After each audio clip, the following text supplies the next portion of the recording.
This is a place of extreme danger and extreme skill. Every single person on board, from the captain to the cook, has a vital role to play in the survival of the whole. So what is this beast, really? At its core, an aircraft carrier is a warship that serves as a seagoing airbase. Simple as that. But its execution is anything but simple. Think of it as a sovereign piece of territory that can move. It doesn't need a runway on land, it brings its own. This runway, called the flight deck, is one of the most dangerous places on Earth. It's a chaotic, noisy, and incredibly hazardous environment where jets weighing tens of thousands of pounds are launched and recovered on a moving, pitching surface, often in the dead of night or in the middle of a raging storm. It's a testament to human ingenuity and nerve. The modern U.S. aircraft carrier is a nuclear-powered vessel, Nimitz-class Ford-class. This is a game-changer. These carriers have 2 nuclear reactors deep inside their hulls. These reactors give them almost unlimited range. They can sail the world's oceans for over 20 years without ever needing to refuel. This endurance is critical. It means they can stay on station, projecting power in a crisis zone for extended periods without being tethered to a vulnerable supply line of fuel tankers. Beneath the flight deck is the hangar bay. This is a massive garage for the aircraft. Alright, let's get to the heart of it. The question everyone asks: how many planes can you actually cram onto one of these floating giants? The number is staggering. A modern U.S. Navy aircraft carrier, Nimitz-class Gerald R. Ford-class, is designed to carry a massive air wing. Typically, they will deploy with around 75 aircraft, but they have the capacity to hold more, sometimes pushing up to 90 aircraft if the mission demands it. That's a formidable air force that can be moved anywhere on the planet. Imagine a fleet of 90 advanced jets and support aircraft appearing off your coast overnight. It's a terrifying thought for any potential enemy. This isn't just about cramming as many planes on board as possible. It's a carefully balanced ecosystem of different types of aircraft, each with a specific job. The composition of this carrier air wing can be tailored to the mission. If the primary threat is enemy fighters, they might load up on more FA-18 Super Hornets. If they need to conduct electronic warfare and jam enemy radar, they'll bring more EA-18G Growlers. This flexibility is key. It allows the strike group commander to adapt. The aircraft on a carrier aren't all the same. It's not just a flock of fighter jets. A carrier air wing is more like a survival kit, a toolbox filled with specialized instruments designed for a wide range of tasks. You have to be ready for anything out there, so you bring a diverse team.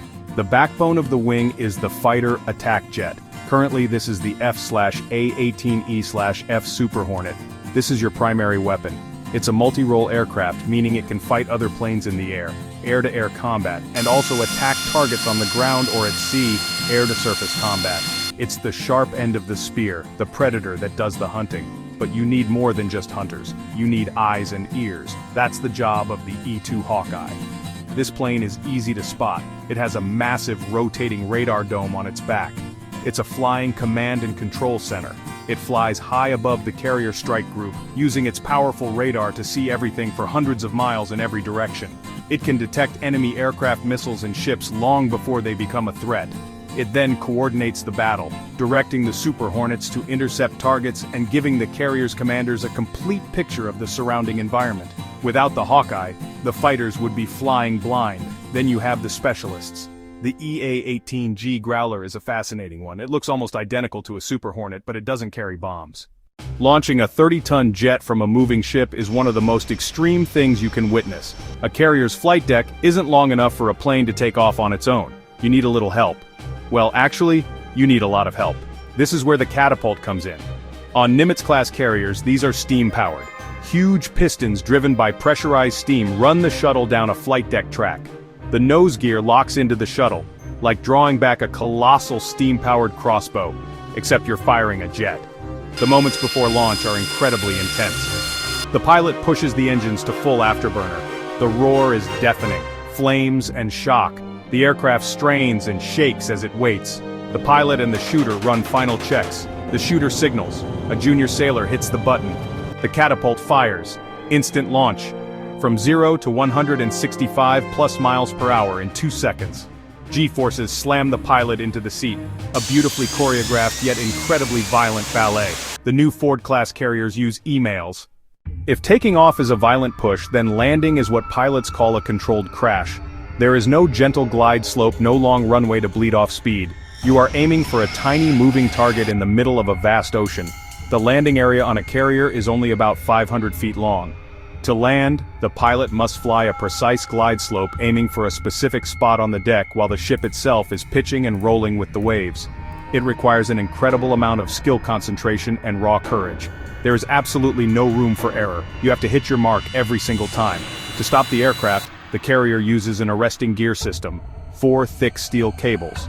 The pilot isn't aiming for the deck, they are aiming to catch one of these 4 wires with the tail hook on their aircraft. The goal is to catch the 3rd wire, as it's the safest and most optimal target.